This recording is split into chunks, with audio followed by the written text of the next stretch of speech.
Hi, friends. Here I am, your old pal, Papa Dale, one more time.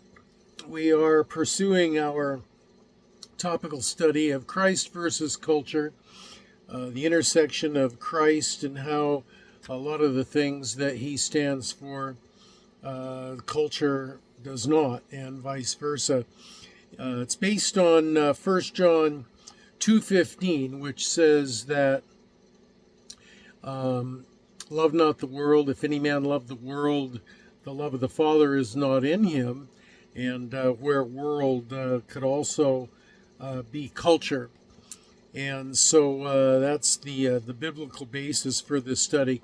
Now, this is just one of literally hundreds of planned videos that will be addressing these kinds of topics.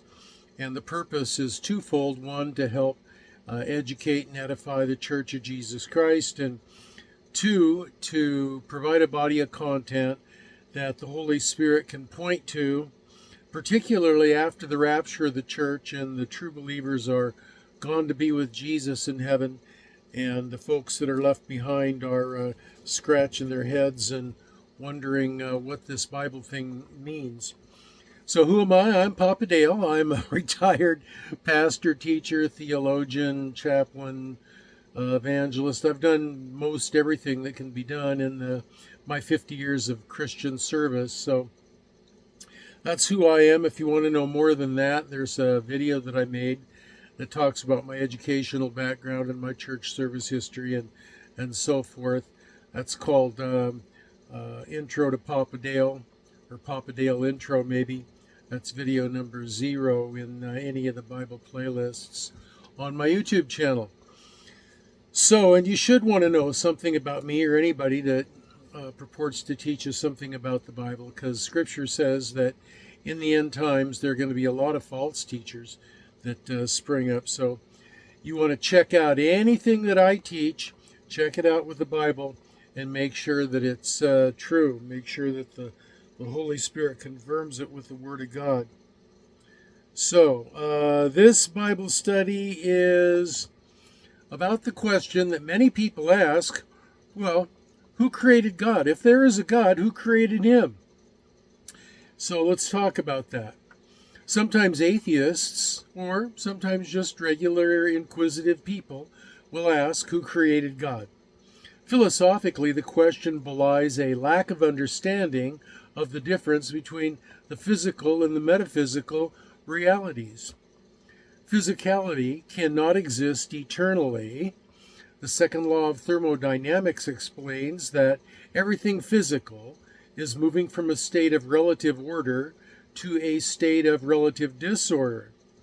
And an infinite regress of this process, which eternality would require, an infinite regress of this process reveals that everything physical had a beginning.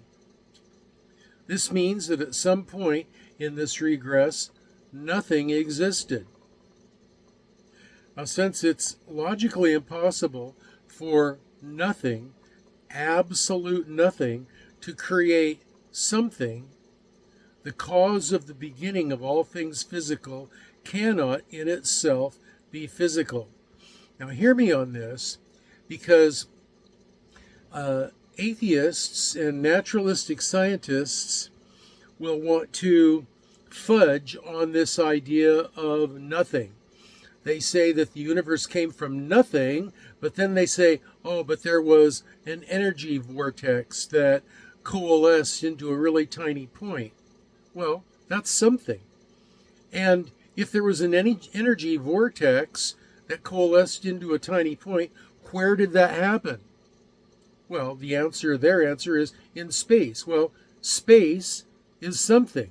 Space is not nothing. Space is something. And so if everything that we see came from absolutely nothing, that is logically impossible.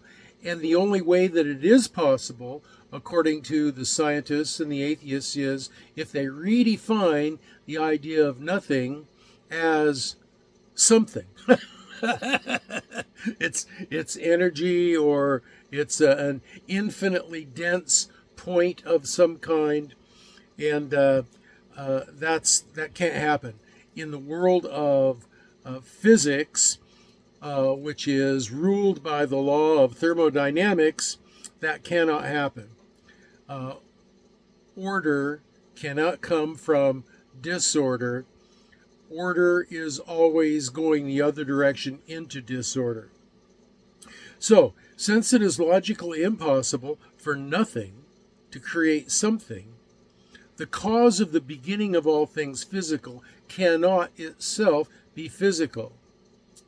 Because physical things do exist, they must have been caused by a non-physical cause, by a cause metaphysical. So, moving right along. Non-physicalities or metaphysicalities are not subject to the laws of physics. The second law of thermodynamics does not apply. They are two different orders of reality. Perhaps the metaphor to help us understand is to try to conceive of what a song tastes like.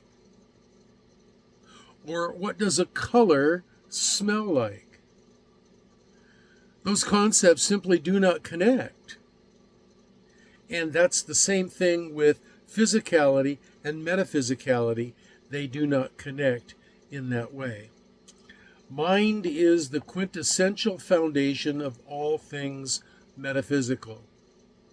The mind is, in fact, the nexus of the physical and metaphysical realities. Metaphysical realities are expressed in our physical world as conceptual thought. Ideas such as love, joy, peace, patience, kindness, goodness, faithfulness, gentleness, self-control, truth, justice, forgiveness, and infinitely more.